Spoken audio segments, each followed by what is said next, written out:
this is SpeedDemon992 and this is my first review video, and today I'll be reviewing the SLR Mclaren Roadster by Minichamps. It is actually rather rare now, and I got this for about $150, so we will be reviewing how good this model actually is. So let's get started. So to start off, let's start with the packaging and how well it was packaged. So let's move this aside for now, or move it back. Here's the packaging. I don't know why, but it looks a bit small when you put it next to some of its relatives from, say, Auto Art. Seems a bit small, but it is packaged well. It comes in a nice foam enclosure. Protects the car very well. Works. I have no worries about it when it came in this.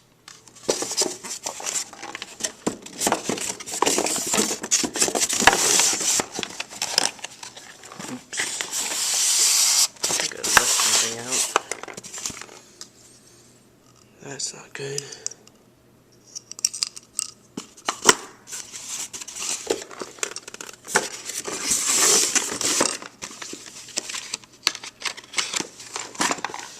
So the box is really nice, but still seems small, especially when you look at Minichamps' dealer edition boxes.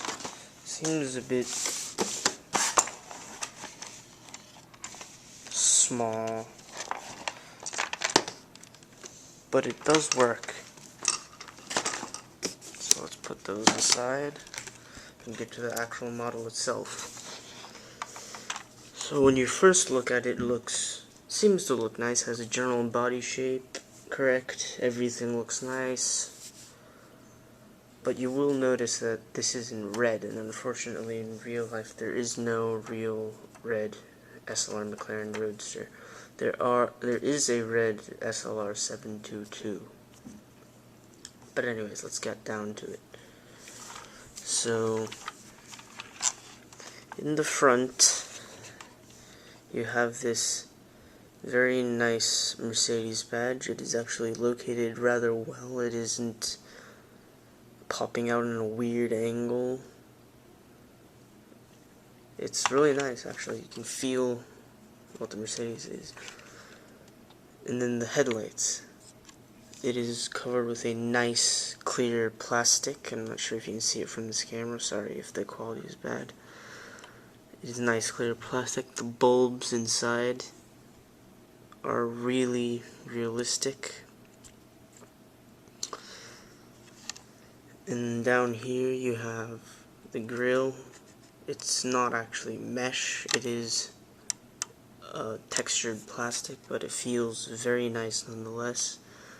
And then there's this, one of the small lights up here. It's not actually a light, it's just a silver little piece. It looks nice enough, but I think they could have made it clear plastic. Then we come to the side. Here this is supposed to be a turning signal, but it's not plastic. They painted it on. I don't really like that. Alright, so next we come to the wheels. The treads are very nicely done. A bit dusty, sorry. The rims are very realistically colored. And then the brake discs move through the calipers like they should, but they aren't really attached to the wheel, to the rims for some reason. And if you can see, I don't know if you can, the caliper isn't painted with a logo of any sort. So wheels are done very nicely, but could be better. Next we come to the grille, replicated very nicely. Up here is the McLaren logo, as is on the real car, very nicely done, photo etched. I'm not sure if you can see that clearly on this camera. It's very nicely done. Down here we come to the exhausts on both sides. There's the exhaust on the other side. But here's the exhaust on this side. It's very nice, chrome on the outside, black on the inside, so it looks very realistic, very, very nice. Then we come to the doors. This was very nicely done. It comes up like on the real car, but it doesn't really go all the way up. That is the only argument I have against it here so far, is it doesn't go all the way up, but at least they replicate the mechanism nicely. And you do have to be careful when you're putting it down. It does click at the top kind of and holds, so be careful about that. The rear wheel, same thing. Now we come to the rear of the die-cast car. So this is the back of it. It has no SLR license plate. I'm not sure why. I would have liked it, but hey, I guess it's alright. So there is the brake lights, very nicely painted on, distinguishable from the other red paint. The photo etched Mercedes emblem. You can touch it, three-dimensional, very nice. SLR sign, also photo etched and attached. Very nice, very realistic. The spoiler doesn't come up. Unfortunately, it does on the CMC version though. And then we come to the rear lights. Very realistically done. On the real thing, it is just clear plastic with red lighting and the other white lighting over here. They even bothered indent for the bulbs. I'm not sure if you can see. Sorry, I'm gonna have to get a new camera soon anyways. And down here we have the other lights and the grille. These are also very nice. You can't see any of the stubs that you see on the Mazda that attach them. Those are done very well. And then we come down here to the rear diffuser. Very nicely done, very realistic, made of plastic. Very realistic, very nice.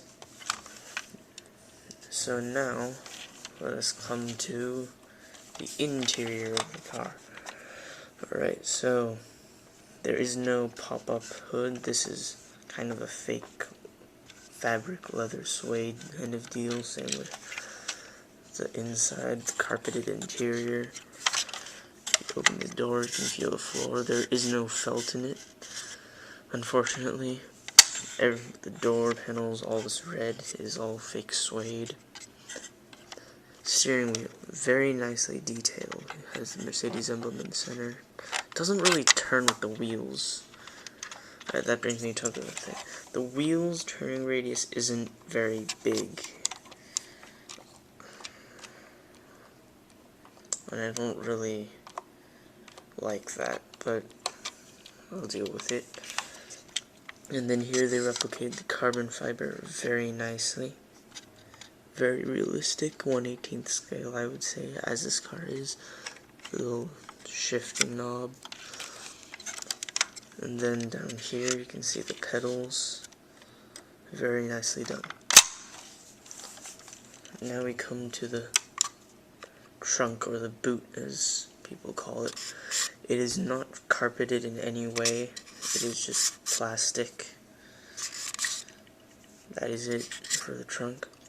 When we come to the front, the hood or bonnet opens rather realistically, not enough though. But we can still see the engine. Sorry. So there is the engine. It is very nice. I'm not sure if you can see all the way into it.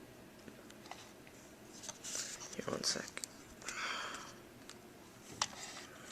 Alright, so there. It's all done very nicely, but I do have some gripes about it. Right here, you can see that is very realistic. exactly to the real thing. But over here, if you look on the real car, and you look on the real pictures, it does seem to have more stuff here on the real car. But other than that, it's pretty good. The wheel arches here, there's some textures here and here that should be on there that they didn't put on there. But they did everything else on this very nicely. So now we come to the conclusion of this episode, or this review. Alright, so what do I actually think about this car? I think it's very nicely done. A bit on the expensive side nowadays.